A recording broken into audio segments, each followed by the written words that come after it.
안녕하세요, 정희재입니다. 오늘은 총각김치를 담글 거예요. 레시피가 정말 간단하기 때문에 바로 시작할게요. 알타리 무를 준비를 할게요. 알타리 무는 두 단을 사용을 합니다. 우선 알타리 무에 손질을 할게요. 알타리 무를 보시면 무청과 무 부분이 있는데요.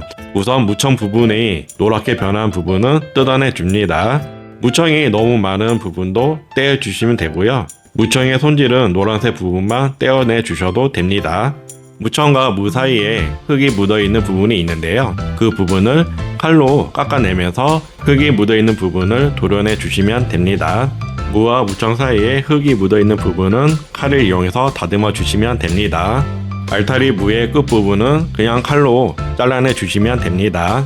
무 부분의 표면을 칼로 긁어내 주면서 잔뿌리도 제거해 줄게요. 손질한 알타리 무는 큰 대야로 옮겨 줄게요. 이제 알타리 무의 손질은 다 한 거예요. 뜯어낸 무청 부분은 따로 우거지로 사용하셔도 됩니다. 손질한 알타리 무를 흐르는 물에 세척을 해줄게요. 부드러운 수세미로 물을 하얗게 세척을 해줍니다.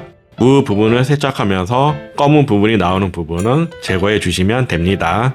무 부분을 세척을 다 하셨으면 무청 부분은 헹궈주면서 흙이 완전히 제거될 때까지 세척을 해주시면 됩니다. 알타리 무를 소금에 절여주기 위해서 준비를 할게요. 물 1리터를 넣어줍니다. 천일염 종이컵 기준으로 2컵을 넣어줄게요. 천일염을 넣었으면 소금이 완전히 물에 녹을 수 있게끔 잘 풀어줍니다. 소금이 물에 완전히 녹아서 소금물이 완성이 되었으면 알타리 무를 넣어줄게요. 알타리 무를 넣었으면 알타리 무가 소금물에 잘 묻힐 수 있게끔 해줍니다. 알타리 무를 소금물에 절이는 건 30분 정도 걸립니다. 15분이 지나면 알타리 무를 한번 뒤집어 줍니다. 다시 15분이 지나면 알타리 무에 소금에 절이는 건 다 된 거예요. 소금물에 절여진 알타리 무는 차가운 물에 한 번 정도 세척을 해줍니다. 생강을 준비를 할게요. 생강은 20g 정도 사용을 합니다. 마늘을 준비를 할게요. 마늘은 150g 정도를 사용을 할게요. 마늘과 생강을 다진기를 이용해서 다져줄 거예요. 우선 마늘을 다진기통에 넣어주시고요. 생강은 잘 다져질 수 있게끔 칼로 쪼개서 넣어줍니다. 마늘과 생강을 다진기를 이용해서 다져줄게요. 이제 다 다져졌네요. 이제 차사풀을 만들 준비를 할게요. 물 200ml를 넣어줍니다. 차사가루 2큰술을 넣어줄게요. 불은 센 불로 켜줍니다. 주걱을 이용해서 캐서 저어줍니다. 차사풀이 꾸덕하게 되면 완성이 된 거예요. 이제 총각김치를 담글 준비를 할게요. 큰 대야를 준비해 주시고요. 소금물에 절여진 알타리 무를 넣어 줄게요. 알타리 무를 넣어 주셨으면 알타리 무를 먹기 좋은 크기로 잘라 줄게요. 알타리 무를 손질 없이 그냥 총각김치를 담가 주셔도 됩니다.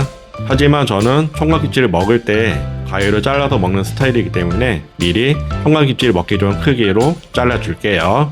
알타리 무의 무 부분은 먹기 좋은 크기로 잘라내 주시고요. 무청 부분은 먹기 좋은 길이로 잘라내 주시면 됩니다. 저는 먹기 좋은 크기로 손질을 해주지만 총각김치 담그실 때 알타리 무의 무 부분만 손질해 주셔도 됩니다. 알타리 무에 손질 다 하셨으면 차사풀을 넣어줄게요. 다져진 생강과 마늘도 넣어줄게요. 우선 새우젓 2큰술을 넣어줍니다. 고춧가루는 종이컵 기준으로 한 컵만 넣어주시면 됩니다. 고춧가루를 넣었으면 잘 버무려 줄게요. 모든 양념이 알타리 무에 잘 배일 수 있게끔 잘 버무려 줍니다. 다 버무려 주셨으면 최종간을 위해서 새우젓 2큰술을 넣어 줄게요. 이때 새우젓은 각자 간에 맞춰서 가감하시면 됩니다. 새우젓을 넣었으면 마지막으로 잘 버무려 줍니다.